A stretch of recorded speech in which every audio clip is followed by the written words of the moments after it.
things we're going to cover today. I have a picture of Lefty in here.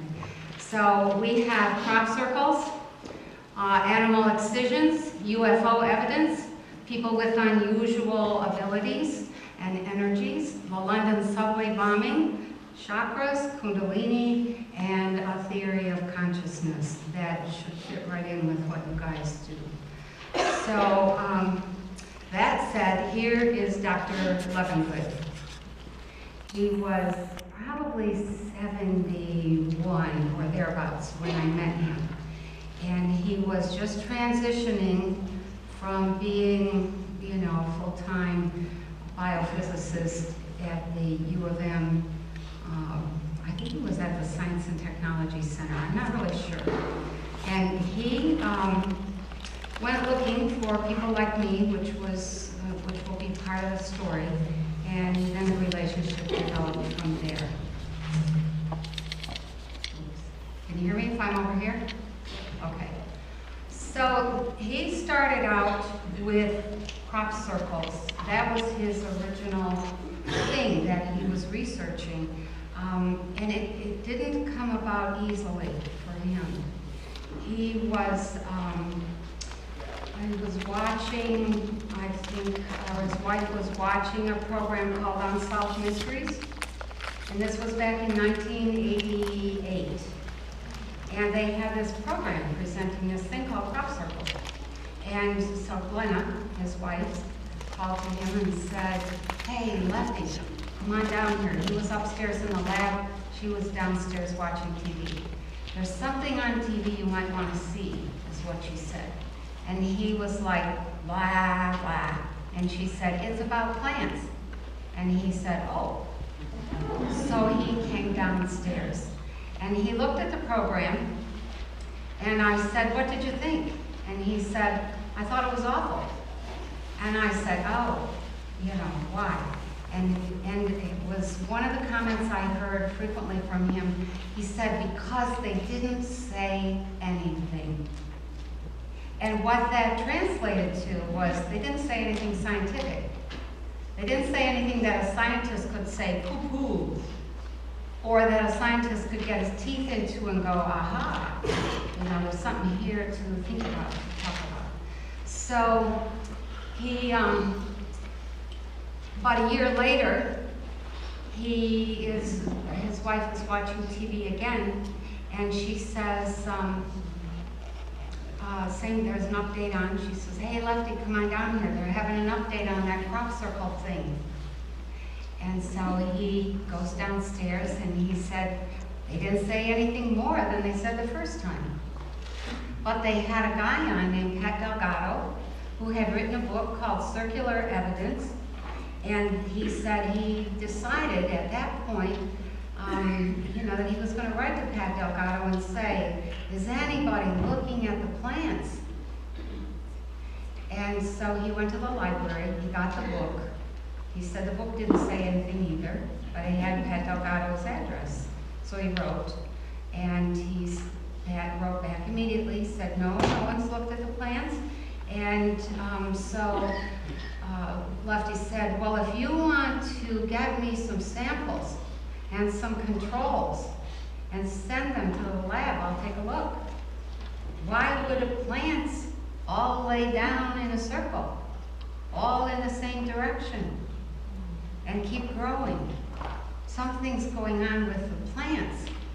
So he ended up getting his first sample in, and if you notice, I'm not sure I can see this very well. Here's, you know, this is my rendition of a seed head. And this is what's called a glume, this little husk around the plant. A scientist calls the husk a glume, G-L-U-M-E. And he, you know, so he gets these, he gets the controls. He gets out the controls first. These are the ones that are growing normally. And he sets them on the bench, and he does what scientists do. He just looks at it. Doesn't touch it, doesn't move it much at all, just looks at it, just to see what is this thing telling us. And he said he, you know, finally turned it a couple different ways, looked at the seeds, opened the glooms, nothing special. So he put that aside and he got one of the samples and he set that on the bench. He said it looked just like the control. And he had the thought, not going to be much here to deal with. So he's looking at this sample and looks, perfectly normal. So he gets his little tweezer things and he's going to open the bloom, and there's no seed in the bloom. And he said immediately, how would there be a perfectly formed bloom without a seed? He had been a plant physicist at that point for like 40 years. He said you cannot disturb any developmental stage of a plant with anything. He said even the most delicate touch is enough to destroy all later stages of development. The human hand is too clumsy to mess with mechanically with the development of something. And if you try to affect development at one stage with a chemical, you get dysplasias and cancers in that plant following that. So, and he said all later stages are dependent on the perfect development of the early stages. So for him to find that there's no seed in a perfectly shaped seed husk was a mystery. So he opened another bloom. It was empty. And it turned out that every single seed head, or every single bloom on that seed head, had no seed in it. And he, at that point, said, whoa, what happened here? So he's looking, he's examining the inside of the bloom, and he sees these little tiny pieces of something in the bottom of the bloom, like 3 or 4 of them. And they were rattling around down in the bottom, and he said, what are those? Maybe that is the embryo that would have become the seed. So he said, wow, there's 4 of them in there. Could this plant have been developing something, a symptom or a stage called polyembryony, a condition called polyembryony, which means many embryos, which is extremely rare. So as he went back to examine the blooms of each of the others on the seed head, he discovered that they all had little things rattling around in the bottom of them. So polyembryony is so incredibly rare, he took the whole thing to a seedsman and he said, what do you make of this? And the seedsman said, oh, that's polyembryony. And he came home and he said, my gut says something's wrong with that. And so he just left the question dangling in air for a while, and finally it dawned on him that what was rattling around in the bottom of the bloom were the anthers, which are these little things. They produce the pollen, and when they're done, they fall off. Well, something had fried those before they had even gotten to the point that they could grow up, and out of the bloom, they had been destroyed down inside the bloom. So then he's like, what could have happened that every single seed head had the anthers, destroyed, and they were all in the bottom of the bloom? So that was the first step in the mystery of the crop circles, and he didn't know what to make of it. He had already written to Pat Delgado and said, we think that this is a condition called polyembryony.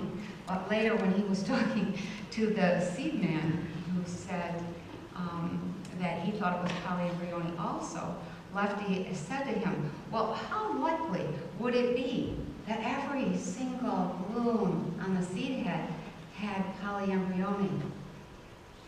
And the seed man said, probably about as likely as you winning the lottery 3 times in a row. So at that point, that was when he realized he was going to have to take back what he said. One of the things about Levengood was he was extremely realistic, very humble, and absolutely dedicated to science. So he ended up writing back to Pat and said, I don't think it's polyembryony at all. I think those were anthers. I think something clipped them or fried them or something at that moment when they were developing, and I have no idea what could have done that.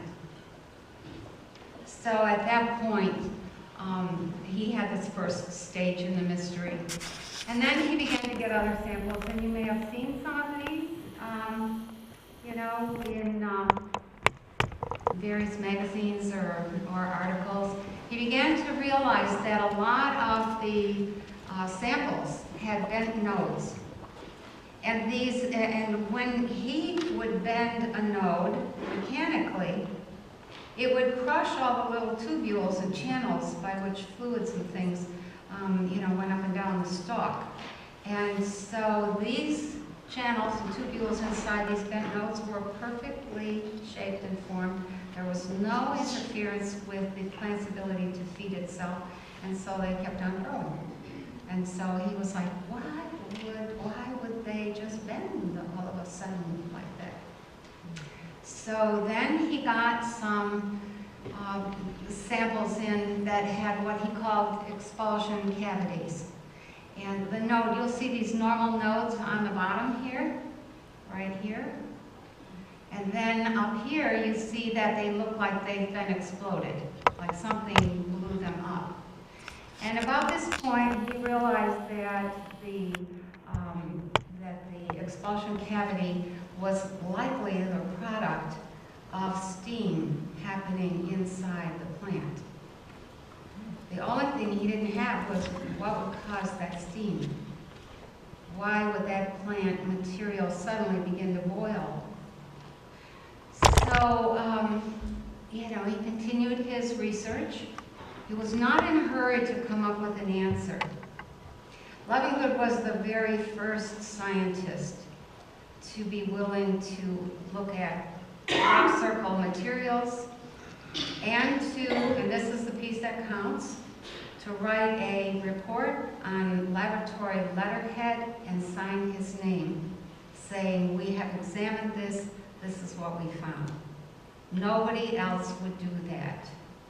So once he started doing that, then he started getting more and more requests, and so this happened to be a plant that, or a leaf, whoops, hang on a second here, and you can barely see it in this slide, but there's one row of cells. This is a row of cells right along here.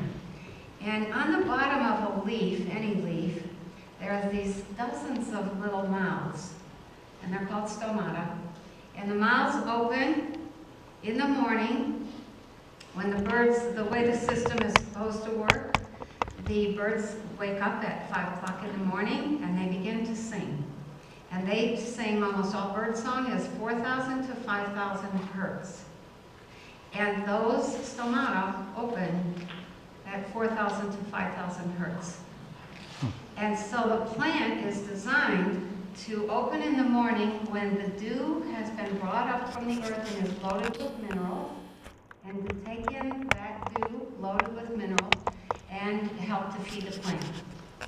And then later in the day when it warms up, they close in order to avoid losing moisture. And when the temperature rises over 85 degrees or when the wind is over 15 miles an hour, they shut down. They don't do anything, they just stand there. So here's a row of stomata on this leaf that looked like the mouths had opened and sort of like drooped out of shape and then froze that way and couldn't close properly. And so his question at that point was, how is it that we have one row of cells? What could be affecting just one row of cells that would change the way this plant operates? And so this was another stage in the development. He called it expanded cell wall pits. And then he began to notice that some of the plants that came in to the lab, by this time he was getting you know, samples from crop circles all over the world.